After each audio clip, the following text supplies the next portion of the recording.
Assalamualaikum, halo semuanya. Perkenalkan, saya Indriani Pilasadia dari kelas 12-4.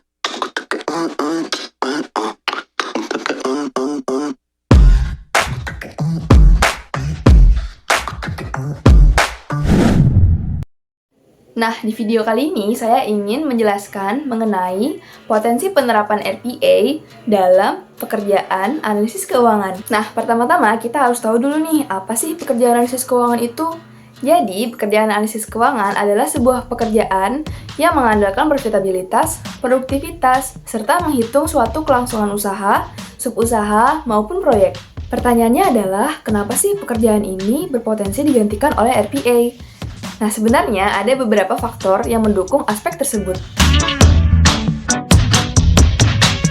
Nah, karena maraknya perkembangan teknologi di era sekarang, jadi para perbankan dan NBFC berupaya untuk meningkatkan profitabilitas, produktivitas, serta mengurangi biaya operasional. Tantangan ini telah membuka jalan bagi penerapan RPA atau Robotic Process Automation. Nah, RPA atau Robotic Process Automation ini adalah sebuah teknologi otomatisasi proses bisnis yang menggunakan robot perangkat lunak untuk menyelesaikan tugas manual. Nah, RPA sendiri mirip seperti teknologi yang sudah kita kenal sebelumnya, yaitu Artificial Intelligence atau AI. Namun, sebenarnya, kedua teknologi ini tidak sama loh. RPA bekerja pada bidang khusus, terutama difokuskan pada otomatisasi tugas rutin dan berulang. Sedangkan AI adalah bidang yang lebih luas yang mencakup berbagai teknologi.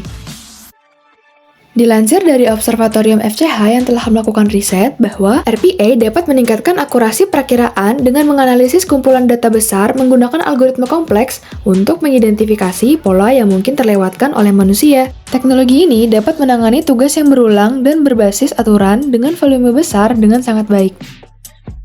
Adapun cara kerja RPA secara umum, yaitu RPA mula-mula akan merekam sebuah bisnis, kemudian ia akan membuat algoritma dan mengumpulkan data.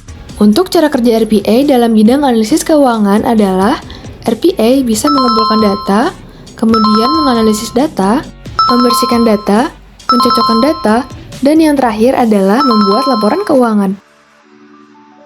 Kemudian ada pula opini dari situs ilmukeuangan.com yang menyebutkan bahwa manfaat utama RPA adalah efisiensi. RPA dapat bekerja selama 24/7 tanpa perlu istirahat, memungkinkan proses keuangan berjalan secara kontinu tanpa adanya hambatan waktu. Ilmukeuangan.com juga menyebutkan bahwa dibandingkan pekerjaan manual, software bot ini dapat melakukan tugas dengan konsistensi yang tinggi dan mengikuti aturan yang telah ditetapkan secara ketat. Nah, teknologi ini memiliki dampak positif, yaitu meningkatkan efisiensi, akurasi, mempercepat pemrosesan data sehingga mempersingkat waktu, dan mengurangi kesalahan.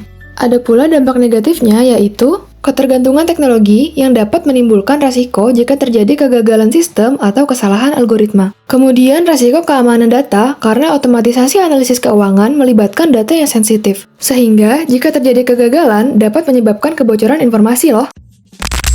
Nah, dari penjelasan tersebut, kita tahu bahwa RPA ini dapat sangat efektif dalam pekerjaan analisis keuangan.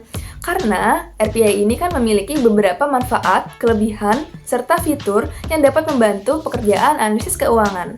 Terlebih, RPA ini unggul pada kecepatan dan ketepatan. Namun, penggunaan teknologi ini perlu dipertimbangkan secara etis lagi agar tidak terjadi kesalahan penggunaan pada teknologi tersebut. Nah, menurut saya sendiri, RPA dapat berpotensi untuk merevolusi perkembangan industri keuangan. Karena RPA dapat membantu meringankan pekerjaan analisis keuangan. Nah, ini artinya RPA tidak dapat menggantikan secara sepenuhnya pekerjaan tersebut, namun hanya untuk meringankan pekerjaan tersebut dan membuat pekerjaan tersebut menjadi lebih berdampak. Karena ada beberapa aspek yang tidak dipahami oleh kecerdasan buatan, yaitu adalah seperti etika dan perbisnisan. Nah, kecerdasan buatan ini dia itu nggak bisa bekerja sendiri. Jadi kita sebagai manusia itu harus memprogram teknologi tersebut agar bisa berjalan dengan baik.